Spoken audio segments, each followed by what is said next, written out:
In this video, we are going to be solving two questions from the chapter Equilibrium. These are going to be the exercise questions, and I'm posting them Mondays and Wednesdays. So definitely check that out. And on Fridays, we're doing a topic related to the concept of equilibrium.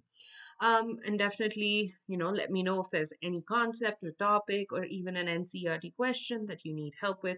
Also, let me know if you found this video helpful or if you find anything helpful. That definitely keeps me motivated towards working on these videos and on this channel. Okay, so first of all, the reason we've put both of these questions together, usually I like solving one question at a time, but the reason I put both of these together is because both of these are related to one thing, the pressure. So how does the pressure change when there is how does the equilibrium change when there is a change in pressure? That's what we care about for both these questions. So first of all, when you have a increase in pressure, what happens is the equilibrium shifts to the direction of lesser number of gaseous moles. This is obviously because when there's more pressure, there's more stuff in it, right? So what it'll try to do is it makes sure that it tries to space it out a little more. So the equilibrium will shift into the direction of less number of gaseous moles. Similarly, when you have a decrease in pressure, or I should say the opposite. When you have a decrease in pressure, what it does is it tries to make up for the lost pressure, and what it does is it pushes the equilibrium to the direction of larger number of gaseous moles, and that is very important. Both of these relationships are very important for you to be able to solve any of these questions, and that's why I'm starting my video with talking about that. So if you've understood where I'm going with this, you can pause the video right here and try to solve all of these questions on your own and then check the answer in the end, and that's perfectly fine. And let me know if having this in the beginning helped. Also, definitely check out the video related to the concept of effective pressure on equilibrium. I'm sure that will also give you more explanation or a more detailed understanding towards this particular concept. So the first question is, does the number of moles of reaction products increase, decrease, or remain the same when each of the following equilibria is subjected to a decrease in pressure by increasing volume? So the first thing we need to know is that we are decreasing the pressure in this case. What are we doing? Decreasing the pressure. So only thing the question cares about is that the number of moles of the product, is it increasing, decreasing, or staying the same? That's all we care about. We're not talking about the reactants. We're not talking about the reaction being in the forward or backward direction. All we are caring about is the number of moles of products, increasing, decreasing, or staying the same. For the first question, PCl5 is in equilibrium with PCl3 plus Cl2. So obviously,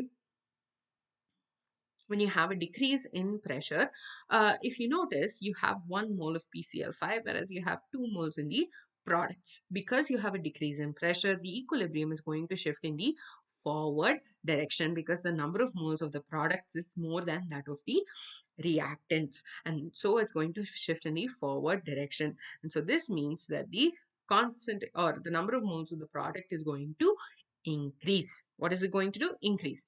The second one, CaO plus CO2 gives rise to CaCO3. So when you talk about equilibrium or effective pressure on equilibrium, the only thing that gets affected by this change are gases. Solids and liquids do not get affected by change in pressure because they're solids and liquids. So we only care about gases. So in this case, there's only one gas in this particular equilibrium, which is carbon dioxide. So what it'll do is it'll try to shift to the backward direction because the only thing we care about is the number of gaseous moles. And so the larger number of gaseous moles is towards the reactant. So the product concentration is going to decrease. The third one is 3Fe plus 4H2O, which is a gas, gives rise to Fe3O4 plus 4H2. Now, you might think, oh, they're both gases. Oh, they have the same number of moles.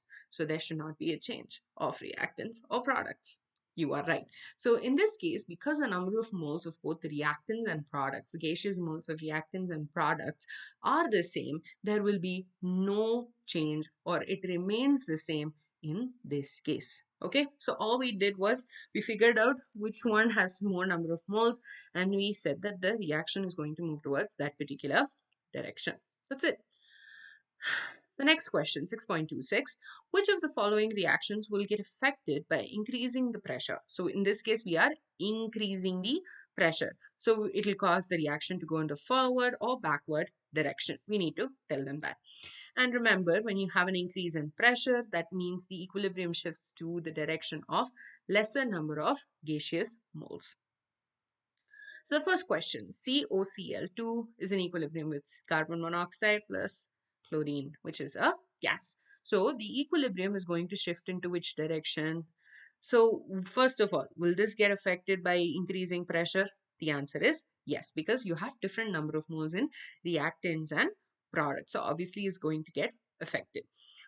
So, and the second question is, will it go in the forward or backward direction? The number of moles in the reactant side is going to be less, so it will prefer the backward direction. The second question is CH4 plus 2S2 is in equilibrium with CS2 plus 2H2S. This not being in subscript bothers me.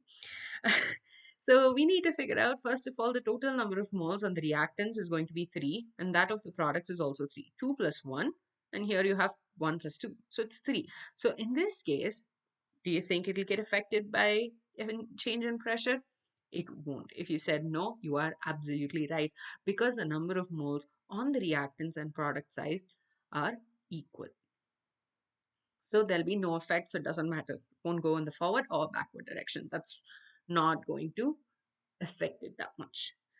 The third question, CO2 plus C gives rise to 2CO. So in this case, you have 2 moles on the product side and only 1 mole on the reactant side. This carbon is a solid, and solids, as we know, do not get affected by change in pressure. It's only gases that do. So obviously, when we have an increase in pressure, so first of all, it is going to get affected. And what will happen is it will prefer the backward direction because the number of moles on the product is more than that of the reactants. So because there's an increase in pressure, it's going to prefer the lesser number. 2H2 plus CO gives rise to CH3OH, right?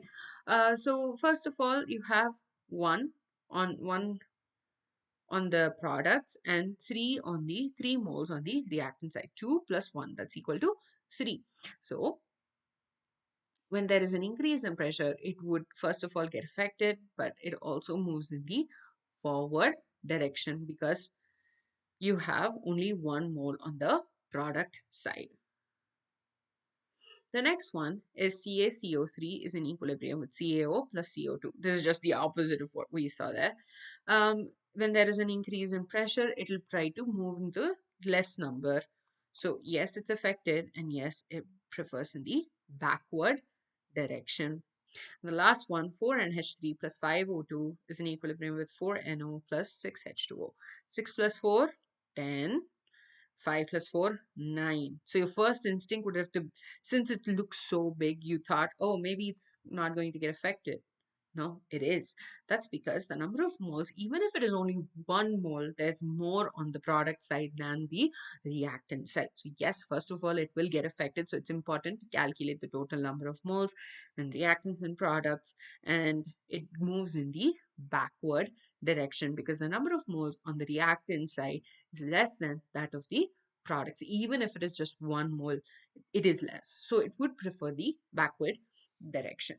So with that, we're done with this particular video. I hope all of this made sense and it was helpful. If you want more information regarding the effect of pressure on equilibrium, definitely check out the video related to that. I'm pretty sure I put it on the end screen if I remember to, but definitely check that out and check out the playlist too.